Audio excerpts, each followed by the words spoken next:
Hi guys, my name is Matt, and today we have two of the country's cheapest hybrid cars that's currently on sale, and I bet they got your attention when they first came out.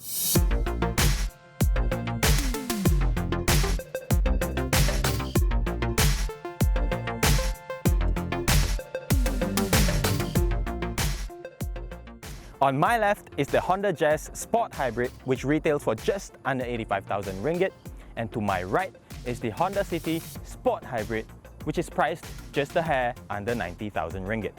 Both prices exclude insurance, so just keep that in mind. Another thing I want you to keep in mind is that these two are only separated by 4,200 ringgit. This is important, as you will find out towards the end of this video. Now, let's get on to the juicy bits.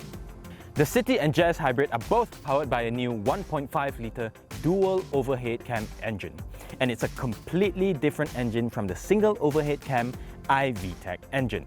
This one is a hybrid-specific Atkinson cycle engine, meaning it burns leaner and more efficiently than a conventional Ottocycle engine.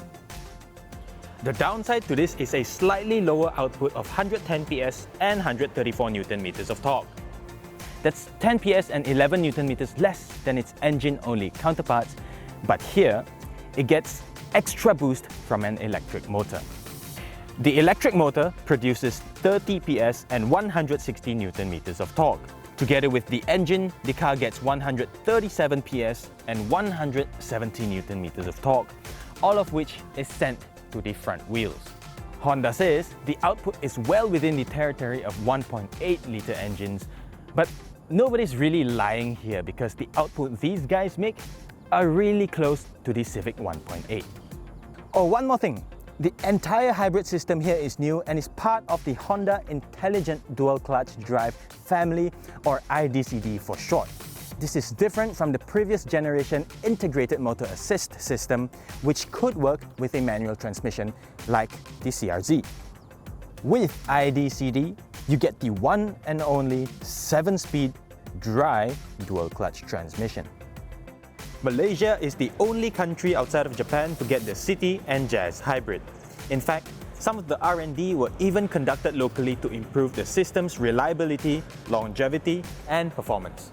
In terms of equipment, both are closely spec'd as their E-spec counterparts, but remember, you're paying nearly as much as the top spec V variants. On the outside, the Jazz Hybrid gets halogen reflector lights, LED daytime running lights, 15-inch alloys, body-colored door handles, and the customary hybrid badges on the fenders and round the back.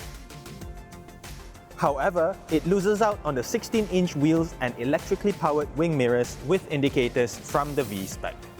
The City Hybrid, on the other hand, is a bit of a mixed bag because while it doesn't get LED headlights and LED fog lamps from the full-spec City V, some parts like the 16-inch wheels and the LED taillights are taken straight off the range topper. Inside, the pair gets hybrid-specific parts like this special instrument cluster right here and an electronic gauge shifter as well. Behind, there's a dedicated air vent to channel cool air into the battery compartment. Otherwise, everything else remains the same. Now, let's go through some of the things that I like, beginning with this cockpit and the dashboard. I think Honda makes some of the most visually impressive instrument clusters for the money, with wonderful interplay of colors and bright, crisp text. This is far better than what the Mazda 2 and the Toyota Vios gets, although I'm not quite sure where to put the Almera on the same scale. Anyway, now for the things that I don't like. Although I fancy the look of the dashboard, I don't quite fancy the quality of plastics used here. The touchscreen head unit looks like an afterthought and is angled funny, sometimes even barely discernible in direct sunlight. I'm not a fan of its user interface at all, and the same must be said for this touchscreen aircon control. Now, this may look cool, but it can never be as intuitive as the good old dial. And check out these door cards. I mean, look at it. We're not in the 80s, are we?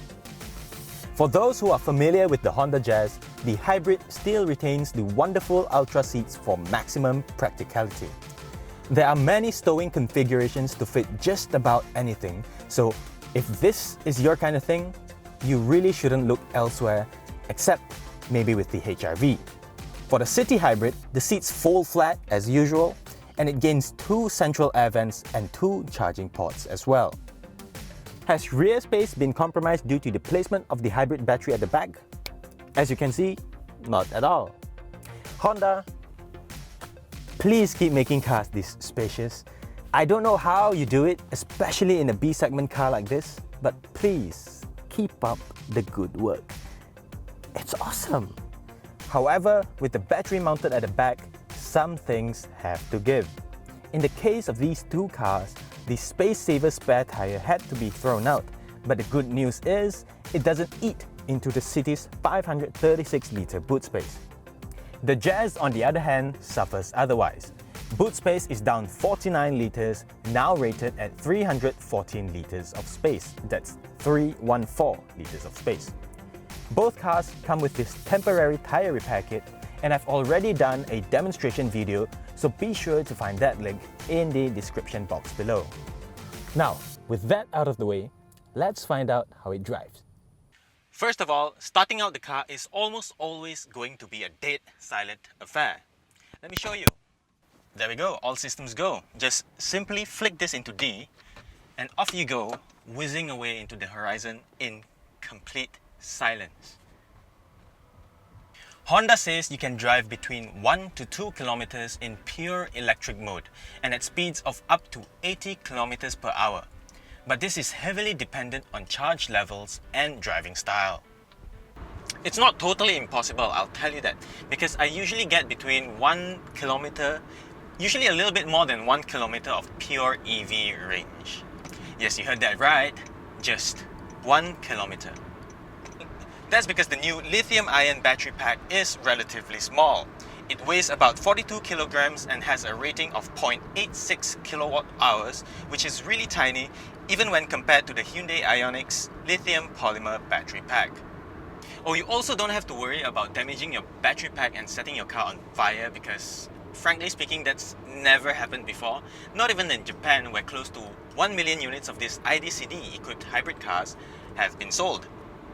This is because the battery is stored in a protective enclosure at the back, and even when you get rear-ended, Honda says the impact shouldn't affect the battery. In total, the entire i-DCD system adds about 70 kilograms of weight to the car.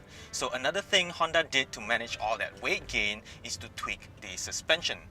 This car, which is the Jazz, gets stiffer coil springs to go with the stock dampers, but the rear suspension gets a performance rod to help minimize lateral movements. The net effect of this is a ride quality that's still on the comfortable side of things, but when pushed hard, I realized there's a slight improvement in terms of stability, overall balance, and handling. As for the City Hybrid, the suspension tweaks are far more extensive. The front dampers are now stiffer, and some of the components between the dampers and the A-pillars have been reinforced for better rigidity.